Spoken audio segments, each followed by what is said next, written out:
అలానే మిస్ చేస్తున్నాం. ఇండియన్ రైల్వేలో చాలా మార్పులు వస్తూ ఉన్నాయి. మనం వందే భారత్ చూసాం. ఇప్పుడు వందే భారత్ స్లీపర్ వచ్చేస్తుంది. రాబోయే రోజుల్లో బుల్లెట్ రైలు కూడా వస్తుంది. ఆల్రెడీ బుల్లెట్ రైలు కూడా ఆయన నరేంద్ర మోడీ గారు పరిచయం చేస్తున్నారు. దీంతోపాటు ఇంటర్నేషనల్గా రైల్వేలో ఎన్ని డెవలప్మెంట్స్ ఉన్నాయో అన్ని డెవలప్మెంట్స్ని భారతదేశానికి కూడా తీసుకురావడానికి కేంద్ర ప్రభుత్వం ప్రయత్నం చేస్తుంది. దాంట్లో భాగంగా ఇప్పటి వరకు చైనాకి భారతదేశానికి మధ్య ఉన్నటువంటి కొన్ని ద్వైపాక్షిక ఒప్పందాలను సడలించబోతుంది. గాల్వాన్ సంఘటన తర్వాత చైనా మీద కొన్ని ఆంక్షలు పెట్టింది, వాణిజ్యపరమైన ఆంక్షలు భారతదేశం. వాటిని రిలాక్సేషన్ చేసేటువంటి ప్రయత్నం కూడా చేస్తూ ఉంది.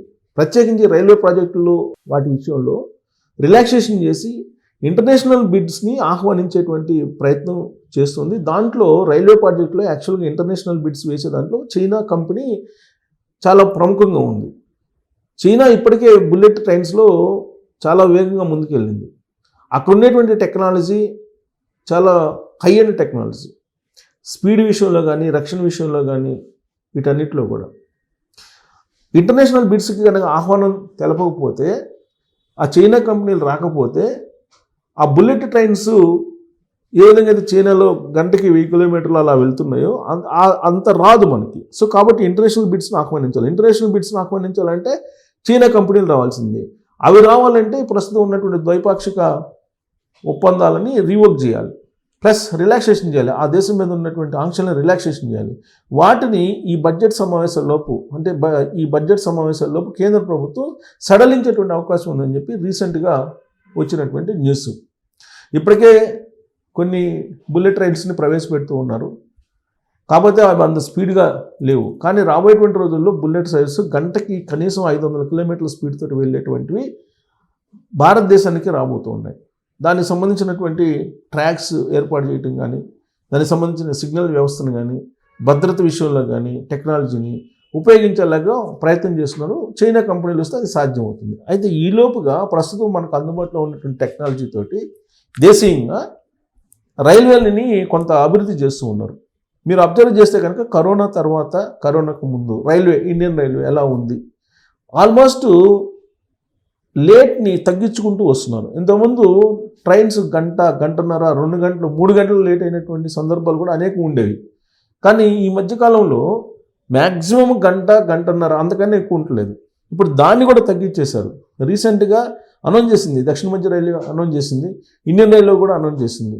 వీళ్ళంత వరకు లేట్ అనేది తగ్గించుకుంటూ వస్తూ ఉన్నారు, డిలేని తగ్గించుకుంటూ వస్తూ అసలు స్టేషన్స్కి బిఫోర్గా చేరేటువంటి వెసులుబాటు కూడా ఇస్తున్నారు. ఇంతకుముందు బిఫోర్గా రావడానికి ఛాన్స్ లేదు, కానీ బిఫోర్గా ఆ స్టేషన్లోకి వచ్చి ఆగటానికి కూడా పర్మిషన్ ఇస్తున్నారు ఇప్పుడు. అయితే స్టేషన్ నుంచి వెళ్ళేటువంటి టైం మాత్రం ఎగ్జాక్ట్ టైం ఉంటుంది, బట్ రీచింగ్ టైం మాత్రం బిఫోర్గా అయినా రీచ్ కావచ్చు అనేటువంటి నిబంధనల్ని సడలించింది ఇప్పుడు రైల్వే శాఖ. అంటే ఒక్కొక్కటి సంస్కరించుకుంటూ వస్తుంది రైల్వే శాఖ. ఇప్పుడు వందే భారత్ ఇప్పటి వరకు మనకు భారతదేశ వ్యాప్తంగా అనేక రైళ్ళని ప్రధానమంత్రి నరేంద్ర మోడీ గారు ప్రారంభించారు. అవి ఇప్పుడు ఆల్రెడీ తిరుగుతున్నాయి అనేక రూట్లలో. కాకపోతే అవన్నీ కూడా సీటింగ్ మాత్రమే ఉన్నాయి, స్లీపర్ లేదు. ఇప్పుడు స్లీపర్ కోచ్లను తీసుకొచ్చారు. స్లీపర్ కోచ్లను తీసుకొచ్చి రిజర్వేషన్ సిస్టమ్ని కూడా మార్చేశారు. జనరల్గా మనకి ట్రైన్స్లో ఎలా ఉంటుంది, ట్రైన్స్ బుక్ చేసుకుంటే కనుక మనకి ఆర్ఏసీ ఉంటుంది, కన్ఫర్మేషన్ టికెట్ ఉంటుంది. ఒకవేళ అది కన్ఫర్మేషన్ లేకపోతే ఆర్ఏసీ ఉంటుంది, ఆర్ఏసీ లేకపోతే వెయిటింగ్ లిస్ట్ ఉంటుంది. ఆ వెయిటింగ్ లిస్టు వచ్చిన తర్వాత అది కన్ఫర్మ్ అవుతుందో లేదో తెలియదు. ఆర్ఏసీ అంటే సీటింగ్, అంటే కూర్చోడానికి ఇస్తారు. ఇప్పుడు ఈ స్లీపర్ క్లాస్లో ఈ పర్చేజ్ చేసే వందే భారత్ స్లీపర్ ట్రైన్స్లో no RAC, no waiting list కానీ ఆర్ఏసీ కానీ ఉండదు. ఎందుకు అనంటే ఆ రైల్వేలో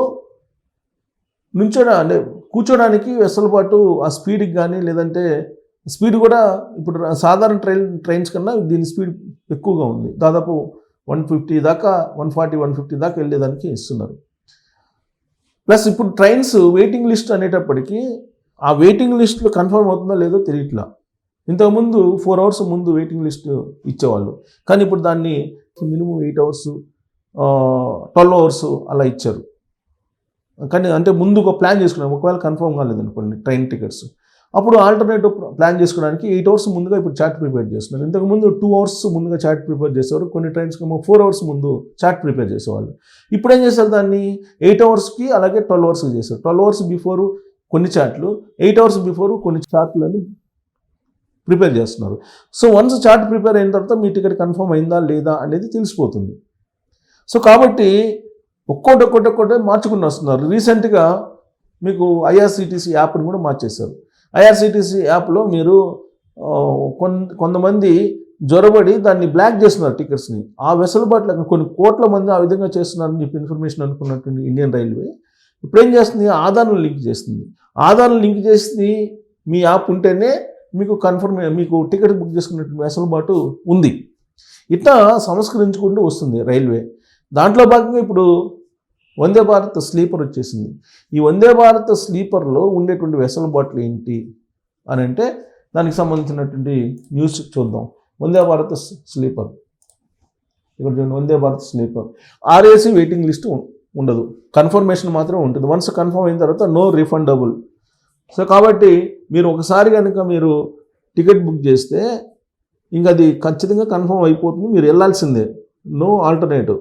వెయిటింగ్ లిస్టులు క్యాన్సిల్ చేస్తే 60 రూపాయలు క్యాన్సిల్ చేసుకుని మిగతా అమౌంట్ ఇస్తారు, అట్లా ఉండదు. అలాగే ఆర్ఏసీని కనుక 24 అవర్స్ ముందు క్యాన్సిల్ చేసి ఇస్తారు. కానీ ఈ వందే భారత్ స్లీపర్లు అలా ఉండవు. ఎలా ఉంటుంది, ఎప్పుడప్పుడు అని ఎదురు చూస్తున్న వందే భారత్ స్లీపర్ రైలు పట్టాలెక్కేందుకు సిద్ధమైంది. ఆధునిక సదుపాయాలతో దూర ప్రాంత ప్రయాణికులకు అనువుగా ఉండే ఈ రైలు కోల్కతా గువాహటి మధ్య త్వరలో పరుగులు పెట్టనుంది. సో కోల్కతా గువాహటి మధ్యలో తొలి వందే భారత్ స్లీపర్ దాన్ని ప్రవేశపెడుతుంది. ఈ నేపథ్యంలో వందే భారత్ స్లీపర్ రైలుకు సంబంధించిన ఛార్జీల వివరాలు, బుకింగ్ రూల్స్ను రైల్వే శాఖ విడుదల చేసింది. ఈ రైల్లో కనీస ఛార్జీ 960 రూపాయలు నుంచి ప్రారంభమవుతుంది. 400 కిలోమీటర్ల థర్డ్ ఏసీ ప్రయాణానికి ఈ ఛార్జీ వర్తిస్తుంది. అది థర్డ్ ఏసీకి. దీంట్లో థర్డ్ ఏసీ నుంచి స్టార్ట్ అవుతుంది. 760 రూపాయలు మినిమం ఛార్జీ. ఇక 400 కిలోమీటర్ల థర్డ్ ఏసీ ప్రయాణానికి ఈ ఛార్జ్, అంటే ప్రయాణికుడు అంతకంటే తక్కువ దూరానికే టికెట్ బుక్ చేసుకున్న ఈ ఛార్జీ చెల్లించాల్సి ఉంటుంది. సో మీరు ఎంత దూరమైనా ప్రయాణించండి, 960 రూపాయలు మినిమం ఛార్జీ. గరిష్టంగా 3,500 కిలోమీటర్లకు ఫస్ట్ ఏసీ ఛార్జీ 13,300గా నిర్ణయించారు. గరిష్టంగా 13,300. కిలోమీటర్ వారీగా చూసినప్పుడు కనీస టికెట్ ధర థర్డ్ ఏసీకి కిలోమీటర్కు ₹2.40, సెకండ్ ఏసీకి ₹3.01, ఫస్ట్ ఏసీకి ₹3.08 చొప్పున చెల్లించాలి. దూరాన్ని బట్టి టికెట్ ధరలు పెరుగుతాయి. టికెట్ ప్రయాణానికి అనుమతిస్తారు. అలాగే ఆర్ఏసీకి ఇందులో చోటు లేదు, అంటే వెయిటింగ్ లిస్టు పాక్షికంగా నిర్ధారణలో ఉన్న వారిని ఈ రైల్లో ప్రయాణానికి అనుమతించరు. ముందస్తు రిజర్వేషన్ గడువైన 60 రోజుల ముందు నుంచి అన్ని బెర్తులు అందుబాటులో ఉంటాయి. ఇందులో మహిళలు, దివ్యాంగులు, సీనియర్ సిటిజన్ కోటా ఉంటుంది. సీనియర్ సిటిజన్ కోటా కూడా ఉంటుంది. ఇతర కోటాలకు చోటు లేదు. డిజిటల్ రూపంలోనే టికెట్లు తీసుకోవాల్సి ఉంటుంది. తద్వారా టికెట్లను రద్దు చేసినప్పుడు 24 గంటల సొమ్ము వాపసు చేస్తారు. 45 ఏళ్ళు పైబడిన మహిళలకు, 60 ఏళ్ళు పైబడిన పురుషులకు అందుబాటును బట్టి లోయర్ బెర్తులను ఇస్తారు. ఇది క్షుణ్ణంగా, అంటే రీఫండ్ ఉంటుంది. ఎప్పుడు 24 గంటల ముందు మీరు కనుక క్యాన్సిల్ చేస్తే రీఫండ్ ఉంటుంది. సీనియర్ సిటిజన్స్కి ఈ ట్రైన్స్లో వెసులుబాటు కల్పిస్తున్నారట. ఇప్పటివరకు సీనియర్ సిటిజన్స్కి కరోనా తర్వాత తీసేశారు. కానీ వందే భారత్ స్లీపర్ దాంట్లో సీనియర్ సిటిజన్స్కి కొంత ప్రయారిటీ అదంతా ఇస్తున్నారు. మరి దీంట్లో ప్రయారిటీ కన్సెషన్స్ అవి ఉంటాయా లేవా అనేది చూడాలి. బట్ ప్రయారిటీ అయితే ఉంటుంది అంటున్నారు. సో స్లీపర్ వందే భారత్ రాబోతుంది గువాహటి కలకత్తా మధ్య ఫస్ట్లో. ఇక దేశవ్యాప్తంగా వచ్చే అవకాశం ఉంది, మన రాష్ట్రానికి కూడా వచ్చేటువంటి అవకాశం ఉంది. సో దీని మీద మీరు కామెంట్ చేయొచ్చు. Thank you.